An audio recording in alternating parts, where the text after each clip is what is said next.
কক্সবাজারের সবচেয়ে জনপ্রিয় নেতা চকরিয়া পেকুয়া আসন থেকে নির্বাচিত সাবেক সংসদ সদস্য, সাবেক যোগাযোগ প্রতিমন্ত্রী, বাংলাদেশ জাতীয়তাবাদী দল বিএনপির স্থায়ী কমিটির সদস্য, দীর্ঘ 9 বছর ধরে ভারতের মেঘালয়ের শিলংয়ে অবস্থানের পর দেশে ফেরার কথা রয়েছে।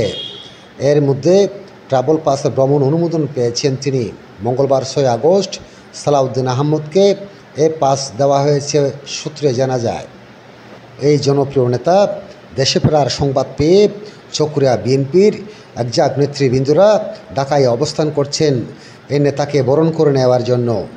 9 আগস্ট নয়াপল্টন বিএনপির কেন্দ্রীয় কার্যালয়ের সামনে দাঁড়িয়ে একজাক বিএনপি নেতৃবৃন্দ একত্রিত হয়ে তারা বলেন, আমরা চকরিয়া বিভিন্ন ইউনিটের নেতৃবৃন্দ এবং আমার কেন্দ্রীয় কমিটির স্বেচ্ছাসেবক দলের সাবেক ছাত্র নেতা লিটন ভাই সহ আমরা আমাদের প্রিয় নেতার জন্য অপেক্ষা করে দলীয় অফিসের সামনে অপেক্ষা করতেছি।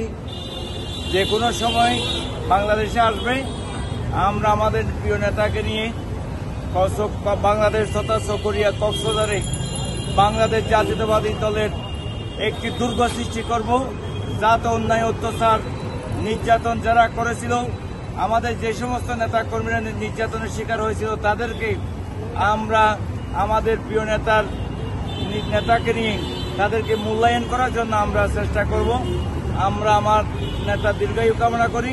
পরিশেষে আমাদের দেশনেত্রী বেগম খালেদা জিয়া আবারও এই দেশে নেতৃত্ব দেবে। আমাদের প্রিয় নেতা জনাব তারেক রহমান বিয়ের বেশে আবার বাংলাদেশে আসবে, আমরা সে অপেক্ষায় আছি।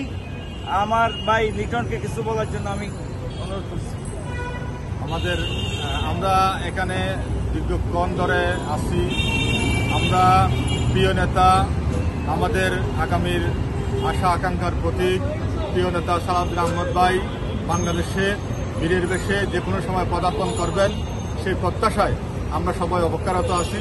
ইনশাল্লাহ আমরা প্রিয় নেতাকে বরণ করে আমরা ভবিষ্যতে কক্সবাজারকে আবারও উন্নয়নশীল এবং সমৃদ্ধশীল কক্সবাজার এবং বাংলাদেশ গড়ার প্রত্যয় ব্যক্ত